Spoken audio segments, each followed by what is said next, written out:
Save the Constitution. Save India. Save the Constitution. Save India. Save the Constitution. Save India. Save the democracy. Save India. Save the democracy. Save democracy. Save India. Save democracy.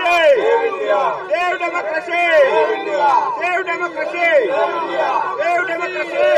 Congress Party. Zindabad. Rahul Gandhi. Zindabad. Congress Party. Zindabad. Congress Party.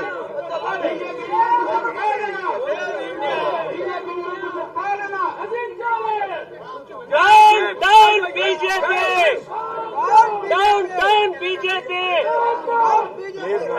ఆగండి.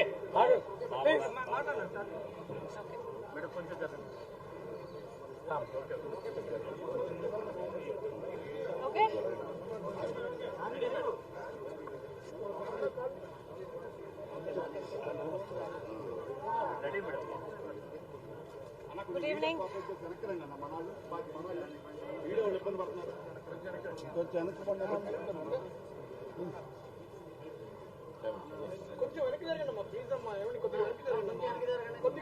కొంచెం media వాళ్ళ మీద పడితే ఎట్లా అమ్మా అన్న కొంచెం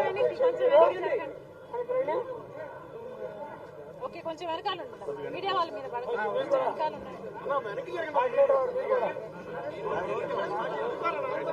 ఒక్క అడుగు వెనక్కియండి ఒక్క అడుగు వెనక్కి అక్కడే ఉన్నారు ఒక్క అడుగు వెనక్కి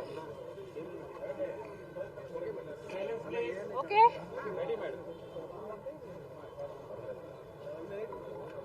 ఈరోజు బీజేపీ పార్టీ ఐటీ డిపార్ట్మెంట్ భుజం మీద తుపాకీ పెట్టి కాంగ్రెస్ పార్టీని గురి చేయడం చూస్తున్నాం. కాంగ్రెస్ పార్టీ 1800 కోట్ల రూపాయలు చెల్లించాలని కాంగ్రెస్ పార్టీకి ఐటీ నోటీసులు ఇప్పించింది బీజేపీ పార్టీ.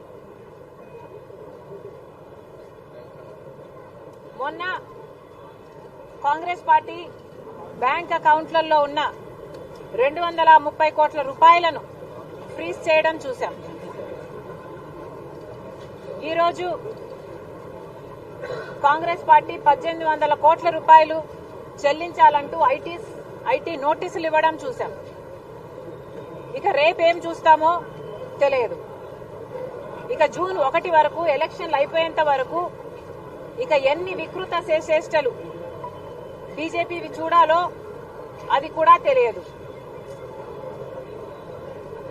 ఇలా మనం బతుకుతున్నది భారతదేశంలోని ఇది ప్రజారాజ్యం ఇది ప్రజాస్వామ్యం గల దేశమని ఇక్కడ అమలవుతున్నది భారత రాజ్యాంగం అని బీజేపీ పార్టీకి గుర్తున్నట్టు లేదు.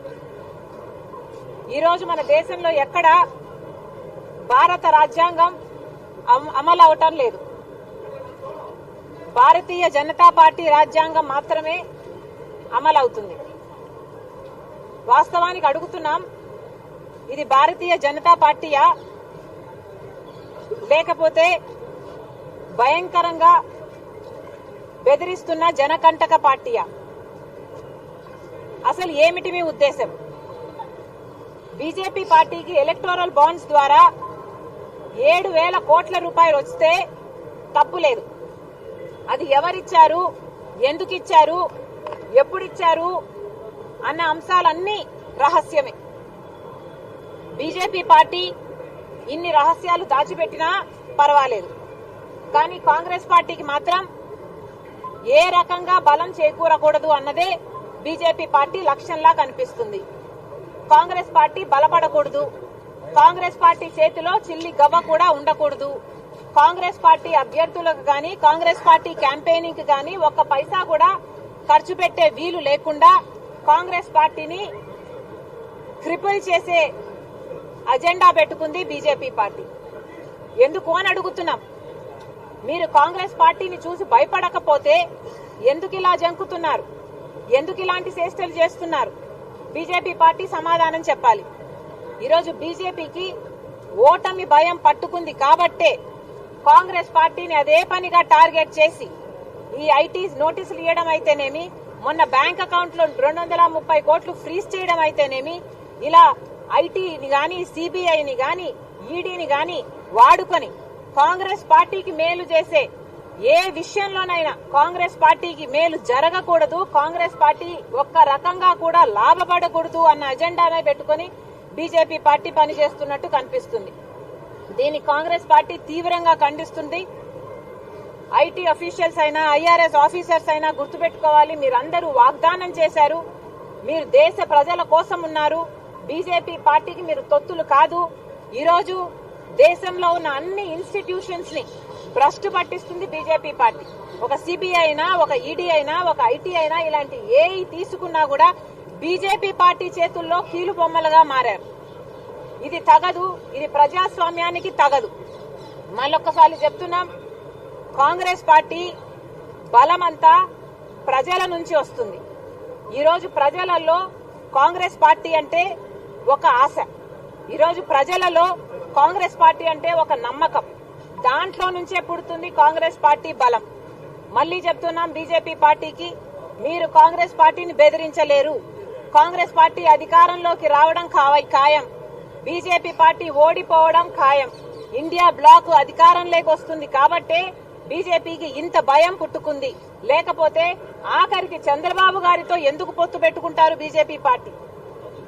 బీజేపీ పార్టీ సమాధానం చెప్పాలి, చంద్రబాబు గారు కూడా సమాధానం చెప్పాలి. చంద్రబాబు గారు అసలు మన రాష్ట్రానికి ఒక్క మేలు కూడా బీజేపీ పార్టీ చేయకపోయినా ఎందుకు పొత్తు పెట్టుకున్నారో రాష్ట్ర ప్రజలకు ఇంకా చెప్పనే లేదు చంద్రబాబు గారు. మనకు ఒక్క రకంగా స్పెషల్ స్టేటస్ అయినా ఇవ్వలేదు, పోలవరం అయినా ఇవ్వలేదు, రాజధాని ఘట్టనివ్వలేదు. ఏది చేయకపోయినా బీజేపీ పార్టీతో ఎందుకు పొత్తు పెట్టుకున్నట్టు చంద్రబాబు గారు. అదే రకంగా జగన్మోహన్ రెడ్డి గారు ఒక్క మేలు కూడా బీజేపీ పార్టీ మనకు చేయకపోయినా వాళ్ళ రాజ్యసభ వాళ్ళ మనుషులకు మీరు రాజ్యసభ మెంబర్లు ఎందుకు ఇస్తున్నారు? అదానికి అంబానీకి మీరు ఎందుకు పనిచేస్తున్నారు? మీ టీడీడీ మెంబర్షిప్ అయితేనేమి ఇలాంటివన్నీ బీజేపీ వాళ్ళకి ఎందుకు ఇస్తున్నారు? ప్రతి బిల్లుకు ఎందుకు సహాయపడుతున్నారు? ఇలా బీజేపీ తొత్తులుగా ఎందుకు మారారు వైసీపీ టీడీపీ పార్టీలు? ప్రజలకు సమాధానం చెప్పాల్సిన అవసరం ఉంది. మళ్లీ హెచ్చరిస్తున్నాం, బీజేపీ పార్టీ ఈరోజు అవమానించింది కాంగ్రెస్ పార్టీని కాదు, ఈరోజు బీజేపీ అవమానించింది దేశ ప్రజలను, ప్రజాస్వామ్యాన్ని, మన భారతదేశ రాజ్యాంగాన్ని. Thank you. Madam, do you think that BJP is using the IT department as a tool for discriminating Congress party? Yes, that is what we think. BJP is using not only the IT department but even the ED, even the CBI and every institution in the country is being used by the BJP party only to tarnish Congress party, only to curtail the strength and the growth of Congress party. Thank you.